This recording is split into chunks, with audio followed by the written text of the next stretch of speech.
y detrás de, por supuesto, el trabajo de siempre del Ministerio de Capital Humano a través de ANSES, se resolvió dar de baja la asignación de privilegio, popularmente conocida como jubilación de privilegio, que la ex presidente Cristina Fernández de Kirchner venía percibiendo, tanto en la asignación personal como en la derivada por pensión del fallecido expresidente Néstor Kirchner.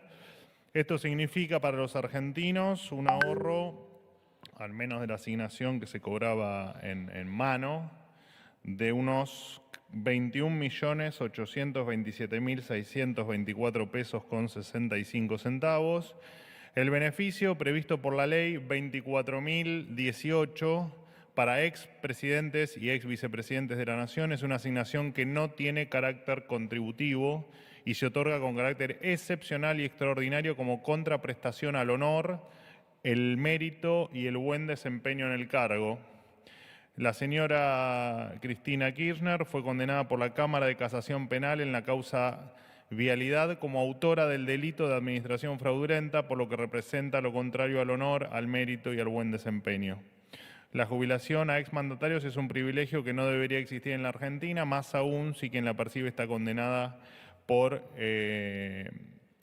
estafar desde las más altas esferas del poder a millones de argentinos que vieron esfumarse sus esperanzas a manos de la política. Esto es nada más ni nada menos que otorgar un manto de sentido común y cordura a la gestión pública. Durante el mandato del presidente Milei, la Argentina no va a destinar fondos a ninguna persona que esté condenada por corrupción y que haya mancillado el honor y la dignidad de los argentinos. En segundo lugar, contarles que el Gobierno Nacional también ha decidido cerrar el Ente Nacional de Obras Hídricas de Saneamiento, más conocidos por sus siglas como ENOSA. Se trataba de una estructura administrativa que duplicaba sus funciones con la Subsecretaría de Recursos Hídricos. Ambos organismos se encargaban exactamente de lo mismo, administrar y ejecutar obras hidráulicas de agua potable y saneamiento en todo el país. Por este motivo, la Subsecretaría va a absorber las funciones de ENOSA y también se va a hacer cargo de sus 94 obras priorizadas. A partir de ahora va a haber una única estructura encargada de la planificación y el control de las obras hídricas y además se van a ahorrar gastos innecesarios que recaían sobre las espaldas de los contribuyentes, como habitualmente ocurre. Hay que recordar que una tarea duplicada significa que los argentinos pagan de su bolsillo el sueldo de dos empleados que hacen lo mismo, lo cual resulta sumamente ilógico, mucho más en un país con los niveles de pobreza y de indigencia que tenemos. Por supuesto que esto además era financiado en la Argentina con emisión monetaria, por lo que el fin del camino era inflación y que todos los argentinos seamos más pobres. En otro orden de cosas, contarles también que la Secretaría de Innovación, Ciencia y Tecnología realizó una auditoría sobre el área y encontró algunos datos, por cierto, escandalosos. Se detectaron, por ejemplo, rendiciones de gastos pendientes y vencidos que corresponden a transferencias a diferentes instituciones, principalmente universidades, por unos 12.000 millones de pesos. Además, se encontró que se ha financiado cooperativas ligadas a viejos piqueteros y viejos funcionarios piqueteros en 2023 por 1.200 millones de pesos para proyectos que nada tenían que ver con esta secretaría, con la Secretaría, repito, de Innovación, Ciencia y Tecnología. Entre los proyectos más notables que se financiaban, por ejemplo, la plataforma digital para la recreación y comunicación de las infancias de la economía popular, perteneciente a la Asociación Civil Amanecer de los Cartoneros, junto a la Universidad de Buenos Aires. Esto demandó una erogación de 6.410.000 pesos. Otro programa era el fortalecimiento de registro y comunicación de la Federación de Cooperativas de Trabajo Evita, perteneciente a la Federación de Cooperativas de Trabajo Evita, junto a la Universidad de San Martín. En esto se gastaron 7.750.121 pesos.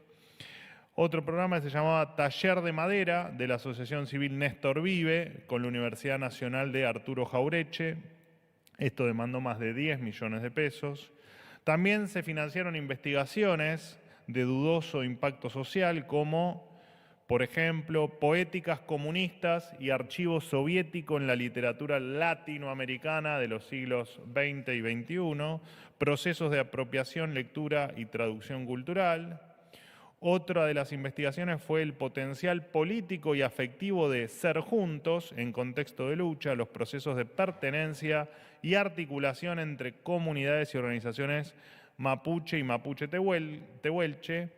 Y hacia otra de las investigaciones que todos los argentinos pagamos con nuestros impuestos y con nuestro esfuerzo, se llamaba Hacia la deconstrucción de palimpsestos en el sector oriental del Valle de Santa María en Tucumán.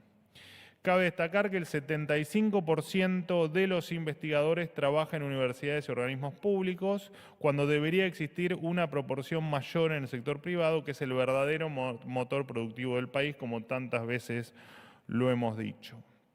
Además, Argentina ocupa la 8ª posición dentro de América Latina en el desempeño de la economía en la innovación, con Brasil, Chile, México, Colombia, Uruguay, Costa Rica y Perú ubicados por delante nuestro. Esto demuestra que evidentemente a la vista de todo el mundo esto no dio resultado, excepto por supuesto para el kirchnerismo que lo proporcionaba. La ciencia en tal caso debe estar al servicio de la gente y no de la política.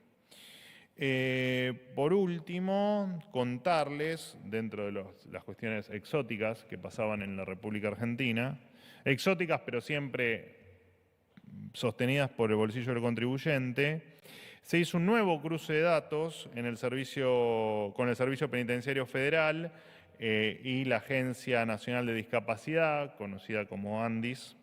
Detectó que 212 presos condenados y procesados estaban recibiendo una pensión no contributiva por invalidez laboral. Por supuesto que inmediatamente se procedió a la baja de estos 212 pensiones que cobraban delincuentes, que por supuesto nunca las deberían haber percibido, para que el dinero vuelva a los contribuyentes de donde nunca debió haberse ido. Solo para ilustrar un poco lo que ocurría, hay algunos ejemplos. Por ejemplo, hay un hombre de 41 años de Quilmes que al iniciar el trámite para cobrar la pensión por invalidez laboral, tenía que increíblemente estar cumpliendo una condena de prisión domiciliaria, pero lo más increíble de todo es que la pensión la obtuvo en un tiempo récord de 6 días, cuando además su propia condición de preso debería, por supuesto, haberlo excluido del beneficio, ¿no? Es una obviedad lo que estoy diciendo, evidentemente para quienes se lo otorgaron no era una obviedad. Les recuerdo que en Andis se había descubierto una actividad fraudulenta a gran escala, donde se estima un desvío de fondos de alrededor de $1.000 millones solo en el año 2023. También casos resonantes, como el caso fraudulento en Chaco, donde se presentó la misma radiografía de hombro 150 veces, o sea, en 150 pacientes distintos, la misma radiografía de hombro para obtener la pensión. Bueno, por supuesto que vivir a costa del esfuerzo ajeno no está dentro de nuestro camino ni de nuestros planes de gobierno. Bien, hasta aquí todo.